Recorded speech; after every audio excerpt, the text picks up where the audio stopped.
Welcome everybody to our show. This is Custom Fab Garage on our channel Octane TV on YouTube. Make sure you go down below and hit that subscribe button, and on top of that, make sure that you hit the notification bell so that you can get all the new content that comes out weekly and even every day.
Now what makes these A-pillars totally different than others is others you can cut these off and they still have posts behind here that snap in, right? The only way that these mount, there's no other mounts. The only mounts you have available is this right here and this right here where this handle is, right? And this handle isn't removable, you have to cut it off. The other part that makes this terribly difficult is when you're cutting this, there's only so much here, and then this will start moving. So what I'm gonna do is, I'm gonna Duraglass all behind here to leave this pre-existing hole, and then sand this down. We're gonna make a plate to go over the top of this. But these are not like your typical A-pillars that we do. It'd be much easier if we just left this handle here, but he wants, you know, if this handle was staying here, that would make these things a breeze like everybody else does. But as usual, I have to do the absolute most complicated, intricate, crazy stuff that everybody wants. So he wants a full lit panel going this way along with the speakers there. As if this isn't hard enough, I've got to do all that. So these are definitely going to be some of the hardest ones I've ever had to do by far.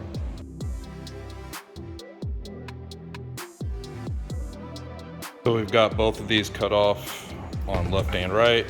We went inside, we grinded all the plastic down. We're going to fill this with Duraglass to kind of make sure that this hole stays in the same spot.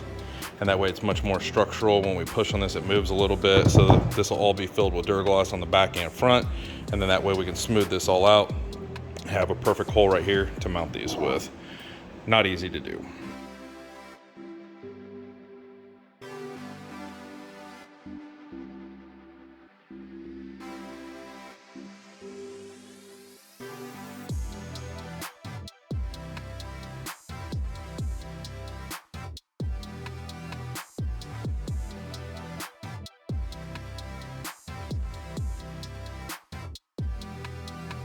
I did just notice that there's a lug right here and a hole for it to snap in right here too. So we might be able to get away with just having one of these working, but I'm gonna try to get both of them. But I didn't even realize there was a snap piece right here with the directional piece right here to, you know, for the location hole.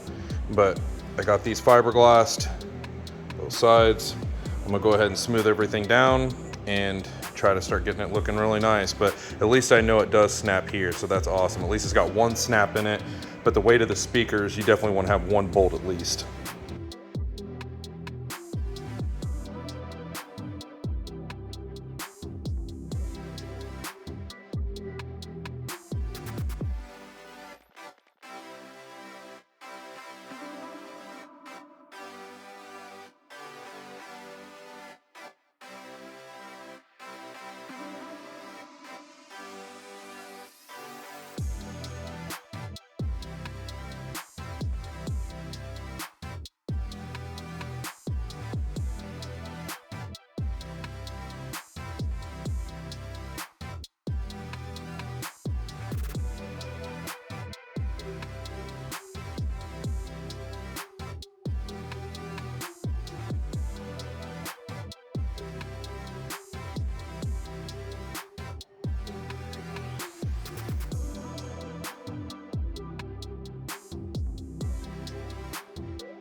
All right, here's everything done. Got these sanded down. Next step is we're going to have to make a piece to go on both of those. Got it all fiberglass on behind. Seems to be working pretty good. Got these holes cut out for the speaker to go through. Just a lot of test fitting, making sure what's going to work.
it.